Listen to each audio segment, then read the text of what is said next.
আসসালামু আলাইকুম, স্বাগত জানাচ্ছি আরটিভি সন্ধ্যার সংবাদে। আপনাদের সঙ্গে আছি আমি ফারিয়া শারমিন এবং সেই সাথে রয়েছে আমি নুসরাত সুজানা। আর কোনো পাতানো নির্বাচন নয়, এবারে নির্বাচন হবে ন্যায় ও ইনসাফ প্রতিষ্ঠার, এই কথা বলেছেন প্রধান নির্বাচন কমিশনার এএমএম নাসির উদ্দিন। সকালে আগারগাঁও নির্বাচন কমিশনের মনোনয়ন বাতিল ও গ্রহণের বিরুদ্ধে আপিল আবেদনের বুথ পরিদর্শন শেষে তিনি এই কথা বলেন। সিসি বলেন, নির্বাচনে লেভেল প্লেইং ফিল্ড নিশ্চিত করবে কমিশন। চতুর্থ দিন শেষে আপিল জমা পড়েছে 463টি। আরও জানাচ্ছেন শাকিলা করিম। জাতীয় নির্বাচনের প্রার্থীদের মনোনয়নপত্র যাচাই বাছাইয়ের পর রিটার্নিং কর্মকর্তার সিদ্ধান্তের বিরুদ্ধে আগারগাঁওয়ের নির্বাচন ভবন প্রাঙ্গণে আপিল কার্যক্রম পরিচালনা করছে নির্বাচন কমিশন।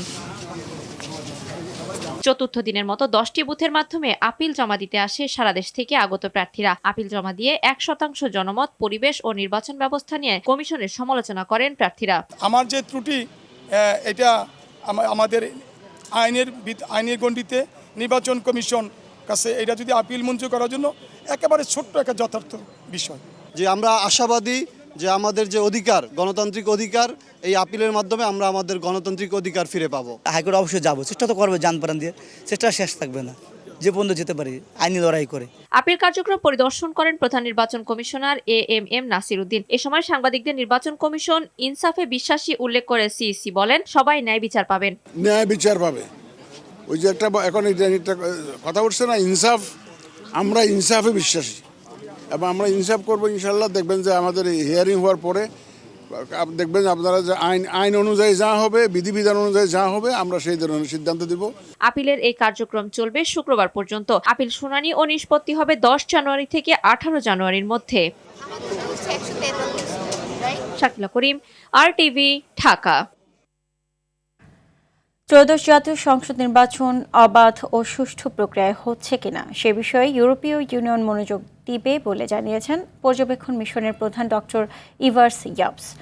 বলেন, দল নিরপেক্ষ অবস্থান থেকে নির্বাচন পর্যবেক্ষণ করবে তারা। বৃহস্পতিবার নির্বাচন ভবনে প্রধান নির্বাচন কমিশনার এএমএম নাসির উদ্দিনের সঙ্গে ইইউর 4 সদস্যের একটি বৈঠকের পর এ মন্তব্য করেন তিনি। এ সময় সিইসির সঙ্গে নির্বাচন পর্যবেক্ষণ প্রক্রিয়া ও চ্যালেঞ্জের বিষয়ে নিয়ে কথা হয় বলে জানান ইভার্স।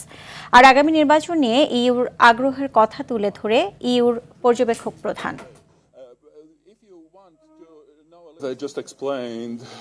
নিরপেক্ষ পর্যবেক্ষণের জন্য ইউরোপীয় ইউনিয়ন কাজ করবে, সে বিষয়েই মূলত আলোচনা হয়েছে। বাংলাদেশ ইইউ এর জন্য একটি গুরুত্বপূর্ণ রাষ্ট্র, তাই এদেশের নির্বাচনের জন্য অধীর আগ্রহে অপেক্ষা করছে ইউরোপীয় ইউনিয়ন। আমরা দল নিরপেক্ষ অবস্থান থেকে পর্যবেক্ষণ করব।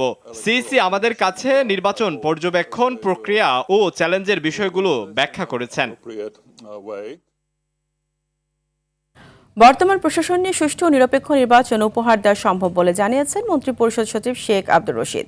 তিনি বলেন, তফসিলের আগে নিয়োগ দেওয়া ডিসিদের অভিজ্ঞতা নিয়ে প্রশ্ন আছে, তবে কোথাও বিচ্যুতি পেলে ব্যবস্থা নেওয়া হবে। সচিবালয়ে সাংবাদিকদের এসব কথা বলেন। বিভিন্ন রাজনৈতিক দল বা গোষ্ঠীর পক্ষ থেকে প্রশাসনের পক্ষপাতের যে অভিযোগ তোলা হচ্ছে তার কোনো বাস্তব ভিত্তি নেই বলে জানান মন্ত্রিপরিষদ সচিব। সুষ্ঠু নির্বাচনের স্বার্থে কাউকে বদলি বা রদ বদল করা প্রয়োজন মনে করলে নির্বাচন কমিশনের নির্দেশনা অনুযায়ী ব্যবস্থা নেওয়া হবে।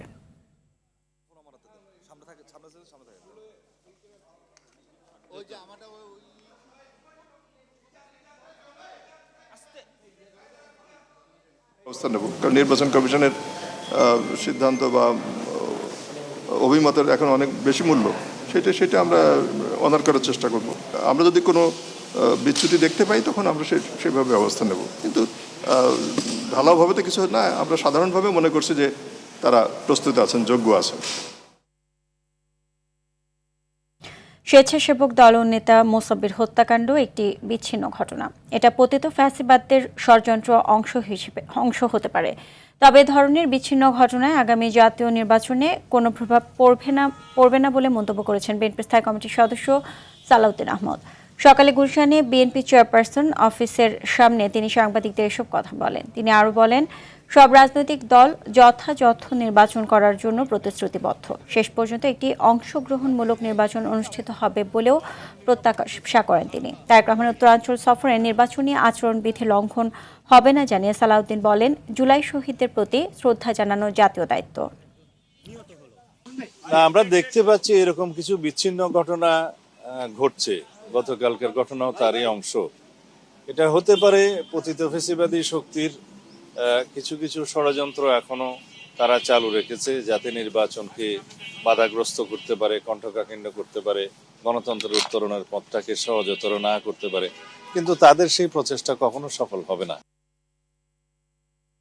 দুর্বৃত্তদের গুলিতে নিহত ঢাকা মহানগর উত্তর স্বেচ্ছাসেবক দলের সাধারণ সম্পাদক আজিজুর রহমান মুসাব্বিরের জানাজা সম্পন্ন হয়েছে। বৃহস্পতিবার দুপুরে নয়াপল্টনে তার প্রথম জানাজা নামাজ অনুষ্ঠিত হয়। এতে অংশ নেন বিএনপি ও অঙ্গ সহযোগী সংগঠনের নেতাকর্মীরা।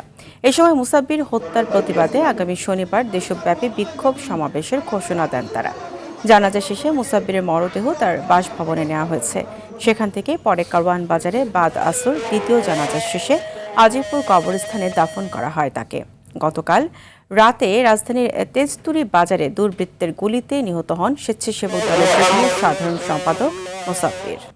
আজকে যখন আমরা একটি অবাধ সুষ্ঠু নিরপেক্ষ নির্বাচনের জন্য অপেক্ষমান রয়েছি, ঠিক সেই সময়ে একটি ষড়যন্ত্রকারী মহল তারা নির্বাচনকে বানচাল করার জন্য এই ধরনের হত্যাকাণ্ডের সাথে তারা জড়িত হচ্ছে। এই হত্যাকাণ্ডের পিছনে যারা জড়িত, তারা যারাই যেই হোক, অনতি বিলম্বে তাদেরকে গ্রেপ্তার করে বিচারের কাঠগড়ায় দাঁড় করাতে হবে। রাজধানীর তেজগাঁওয়ে প্রকাশ্যে গুলি করে স্বেচ্ছাসেবক দলের নেতা আজিজুর রহমান মুসাব্বিরকে হত্যার ঘটনায় অজ্ঞাতদের আসামি করে মামলা করেছেন নিহতের স্ত্রী। এই ঘটনায় গুলিবিদ্ধ একজন ঢাকা মেডিকেল হাসপাতালে চিকিৎসাধীন আছে। পুলিশ জানায় ঘাতকদের ধরতে কাজ করছে তারা। দীপ্তচন্দ্র পালের রিপোর্টে থাকছে বিস্তারিত। সিসি ক্যামেরার সময় অনুযায়ী 7 জানুয়ারি বুধবার রাত 8:20 দেখা যায় ঘাতকরা আজিজুর রহমান মুসাব্বিরকে গুলি করার পর কারণ বাজার স্টার বেকারি গলি থেকে বের হয়ে কাজী নজরুল এভিনিউর মূল সড়ক পার হয়ে কারণ বাজারে প্রবেশ করে। দুজনকে দৌড়ে পালাতে দেখা যায়। এর আগে অন্ধকার স্থানে মুসাব্বিরকে গুলি করে হত্যা করে তারা।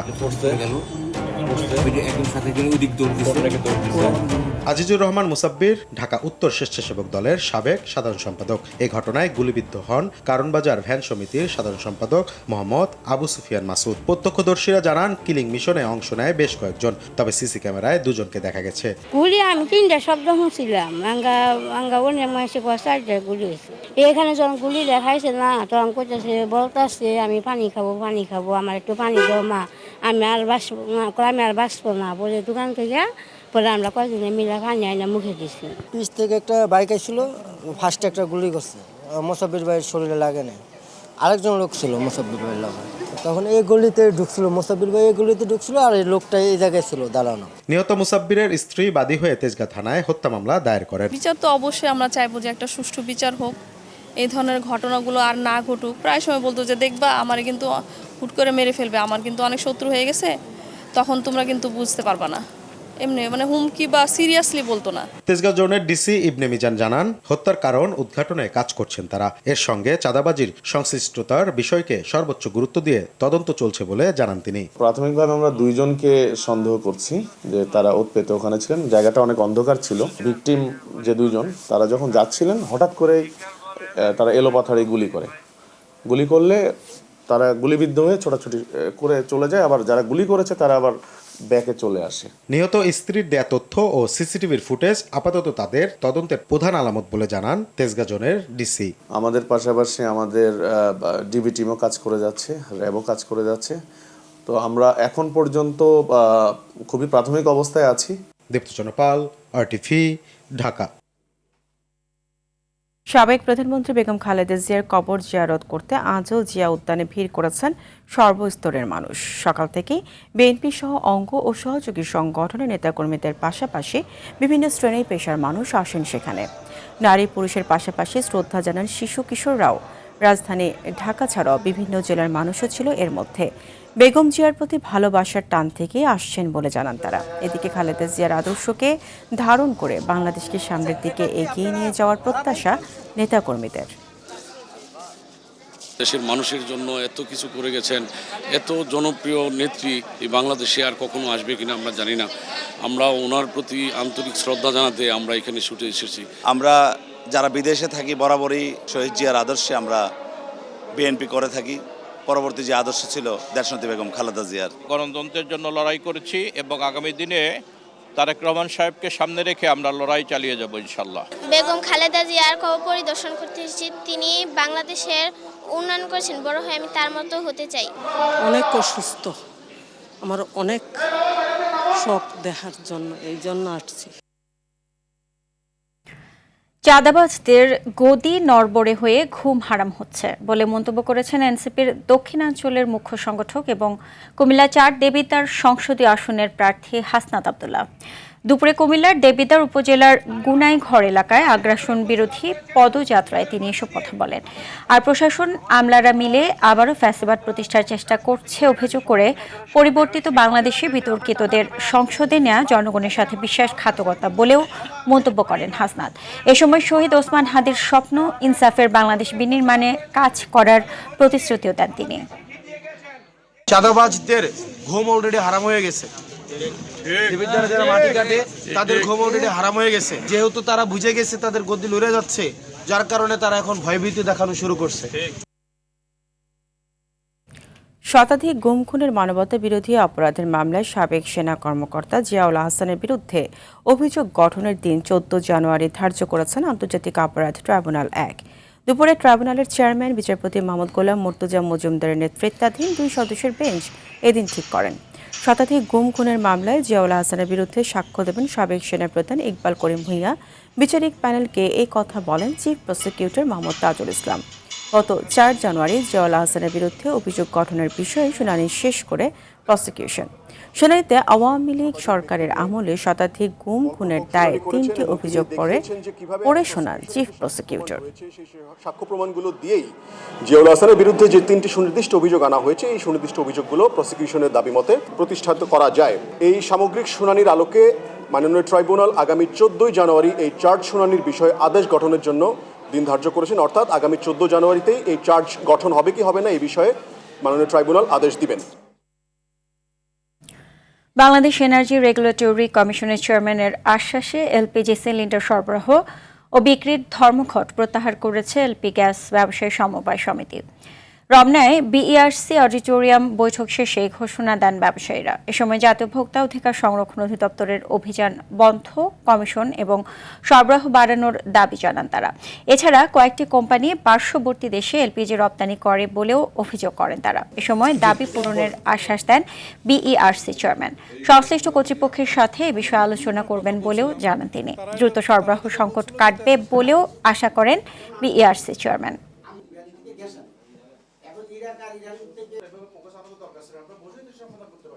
কর্মসূচিটা ছিল আমাদের অনির্দিষ্টকালের জন্য।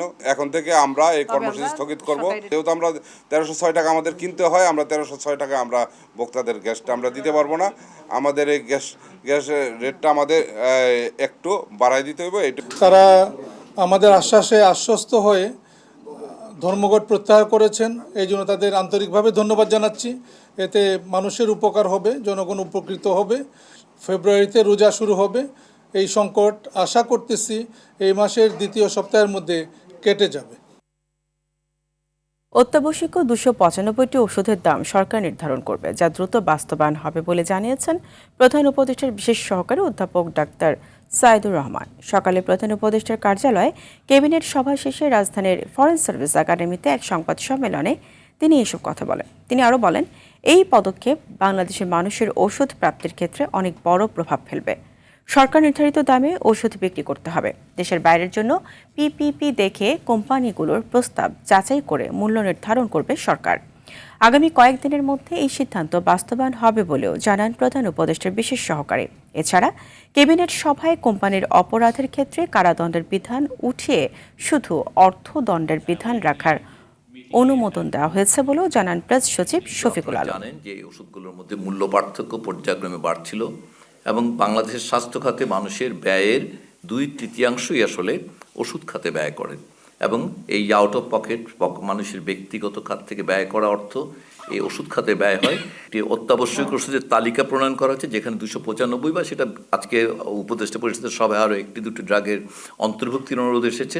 কোম্পানি কর্তৃক অপরাধ সংগঠনের ক্ষেত্রে কারাদণ্ডের বিধান ছিল, সেটা উঠিয়ে নেওয়া হয়েছে। এটা এখন অর্থদণ্ডের বিধান শুধুমাত্র থাকবে।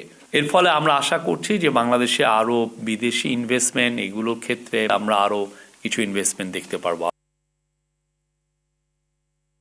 যুক্তরাষ্ট্রে প্রবেশে আবেদনের ক্ষেত্রে বাংলাদেশি নাগরিকদের উপর ভিসা বন্ড ও জামানত আরোপের বিষয়টি দুঃখজনক হলেও অস্বাভাবিক নয় বলে মন্তব্য করেছেন পররাষ্ট্র উপদেষ্টা মোহাম্মদ তৌহিদ হোসেন।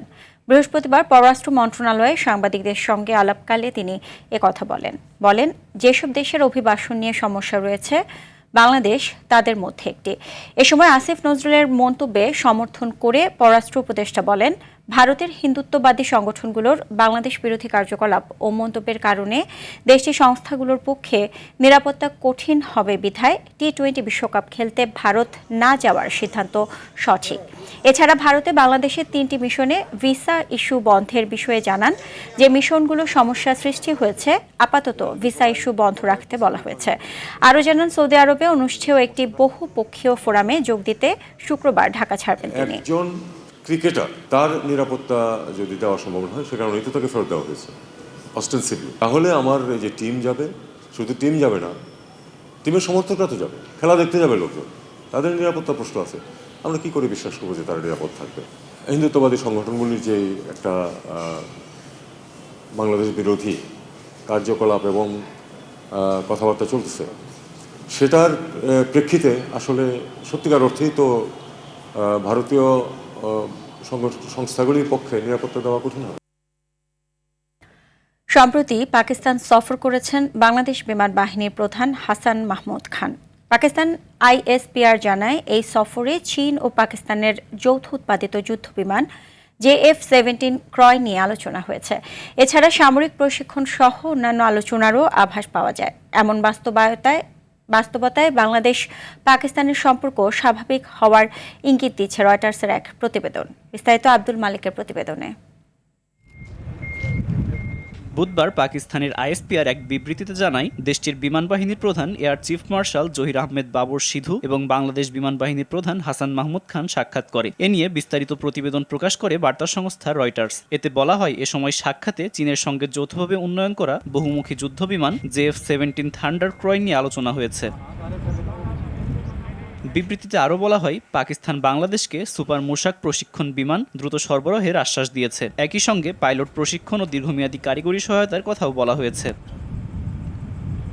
চীন ও পাকিস্তানের যৌথ প্রযুক্তিতে তৈরি JF-17 যুদ্ধ বিমানটি বর্তমানে বিশ্বজুড়ে নজর কেড়েছে। বিশেষ করে এর আধুনিক প্রযুক্তি এবং সাশ্রয়ী মূল্যের কারণে এটি উন্নয়নশীল দেশের কাছে জনপ্রিয় হয়ে উঠেছে। পাকিস্তান গত বছরের মে মাসে ভারতের সঙ্গে সংঘর্ষে এই বিমান দিয়েই ভারতের ফ্রান্স নির্মিত রাফায়েল বিমান ধ্বংস করে। এরপর এই সাফল্যকে আন্তর্জাতিক যুদ্ধাস্ত্রের বাজারে কাজে লাগাতে চাচ্ছে পাকিস্তান। JF-17 যুদ্ধবিমান এই মুহূর্তে পাকিস্তানের অস্ত্র উন্নয়ন কর্মসূচির মূল ভিত্তি। রয়টার্স জানায়, আজারবাইজানের সঙ্গে চুক্তি এবং লিবিয়ান ন্যাশনাল আর্মির সঙ্গে $4 বিলিয়ন অস্ত্র চুক্তিতেও এই বিমান অন্তর্ভুক্ত রয়েছে। এমন সব আলোচনা বাংলাদেশ ও পাকিস্তান সম্পর্ক ঘনিষ্ঠ হওয়ার ইঙ্গিত দিচ্ছে। বিশেষ করে 2024 গণঅভ্যুত্থানের পর ঢাকা ও ইসলামাবাদের মধ্যে যোগাযোগ বেড়েছে। 1971 সালের মুক্তিযুদ্ধের পর আবারও শুরু হয়েছে দুই দেশের মধ্যকার সরাসরি বাণিজ্য আলোচনা। একই সঙ্গে দুই দেশের সামরিক কর্মকর্তাদের মধ্যে একাধিক বৈঠক হয়েছে বলে জানিয়েছে রয়টার্স। আব্দুল মালেক, RTV। শরীয়তপুরে জাজিরায় বোমা বিস্ফোরণে সোহান নামে এক যুবক নিহত হয়েছে। এ সময় উড়ে গেছে একটি বসতঘর। ভোরে উপজেলার বিলাসপুর ইউনিয়নের মুলাই ব্যাপারের কান্দি গ্রামে এই ঘটনা ঘটে। নিহত সোহান একই এলাকার বাসিন্দা। প্রত্যক্ষদর্শী ও পুলিশ জানায়, ভোর 4টার দিকে বিকট শব্দে বোমা বিস্ফোরণে একটি ঘরের দেয়াল চালা উড়ে যায়। আর ঘটনাস্থলে রাসায়নিক দ্রব্য ও বোমা তৈরির বিভিন্ন সরঞ্জাম পাওয়া গেছে। জাজিরা থানার ওসি সালেহ আহমেদ জানান, গত কয়েকদিন ধরে এলাকায় উত্তেজনা চলছিল। ভোরে বিকট শব্দ শুনতে পেয়ে স্থানীয়রা গিয়ে দেখতে পান ঘর লণ্ডভণ্ড, পাশেই ছিল যুবকের মরদেহ।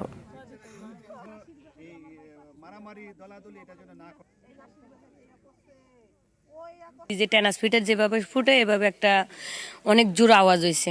পরে আমরা এই পর্যন্ত আইলাম, আইয়া দেখি যে এদিকে থেকে গন্ধ বাইর হইতেছে। আমরা এখানে আসার পরে যে আলামতগুলো দেখতে পেলাম তাতে দেখা যাচ্ছে যে বিস্ফোরকের আইটেমগুলো আছে। এখানে রক্তের কিছু চিহ্ন পাওয়া গেছে। আমরা এখন ইনিশিয়ালি তদন্তের কাজ করতেছি, বিভিন্ন আগে কাজ করতেছে। ময়মনসিংহের ভালুকায় দীপু চন্দ্র দাস হত্যার নেতৃত্ব দেয়া ইয়াসিন আরাফাতকে গ্রেফতার করেছে পুলিশ। বুধবার বিকেলে ডিএমপির সহযোগিতায় ঢাকার ডেমরা থেকে তাকে গ্রেফতার করা হয়। ইয়াসিন ভালুকার দক্ষিণ হবিরবাড়ি এলাকার গাজী মিয়ার ছেলে। হত্যার পর থেকেই দেশের বিভিন্ন মাদ্রাসায় আত্মগোপনে ছিলেন তিনি। অতিরিক্ত পুলিশ সুপার আব্দুল্লাহ আল মামুন জানান, ঘটনার দিন কারখানার সামনে লোক জড়ো করা সহ দীপুকে হত্যার পর মরদেহ টেনে হিঁচড়ে নিয়ে পোড়ানোর ঘটনায় সরাসরি নেতৃত্ব দেয় ইয়াসিন।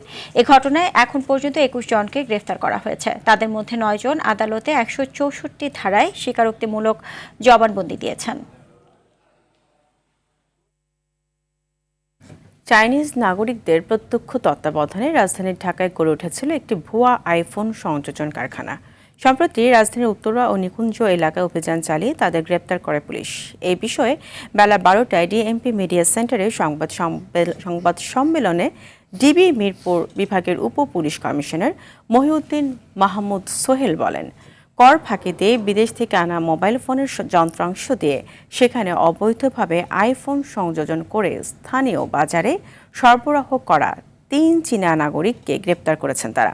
অভিযানের সময় উত্তরা এলাকা থেকে 58টি মোবাইল সহ একজনকে এবং নিকুঞ্জ 1 থেকে মোট 305টি মোবাইল ফোন সহ 2 চীনা নাগরিককে গ্রেপ্তার করা হয়। শহীদ মনসুর আলী মেডিকেল কলেজ হাসপাতালে ইন্টার্নশিপ চালুর দাবিতে মানববন্ধন ও বিক্ষোভ করেন শিক্ষার্থীরা। বিক্ষোভকারীরা জানান, 2025 এমবিবিএস পরীক্ষায় উত্তীর্ণ 83 জন চিকিৎসক 4 মাসেও ইন্টার্নশিপে যোগ দিতে পারেননি। শিক্ষার্থীরা বিএমডিসির সিদ্ধান্তকে বৈষম্যমূলক বলে অভিযোগ করেন। কলেজের চিকিৎসকরা বলেন, সব শর্ত পূরণ সত্ত্বেও প্রশাসনিক ও রাজনৈতিক কারণে কার্যক্রম বন্ধ রয়েছে। দ্রুত সমাধান না হলে আন্দোলন জোরদারের হুঁশিয়ারি দেন তারা।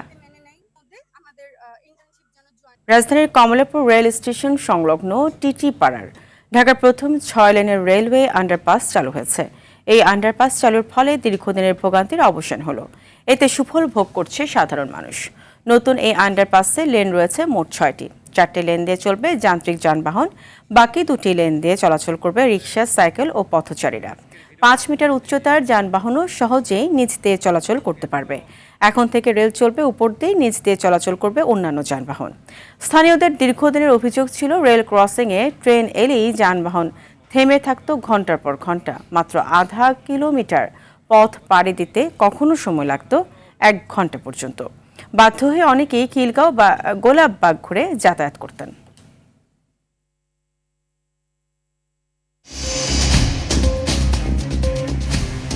সন্ধ্যার সংবাদ এই পর্যন্ত। রাতের সংবাদ 11:15টায়। ডাক্তার আমন্ত্রণ রইল। এতক্ষণ সাথে থাকার জন্য সবাইকে ধন্যবাদ।